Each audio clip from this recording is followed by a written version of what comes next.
बंदियां दा वाली ओ हिक वसीला तेरे नां दा ओ मेरी अमलो झोली खाली।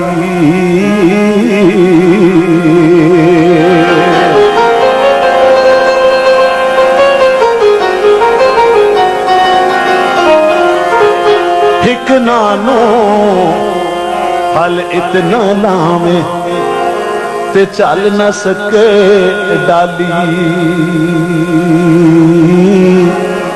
ओ हिक नादा पिया बूर सुकावे ते गए न जहानो खाली। सरकार हजरत मियां मोहम्मद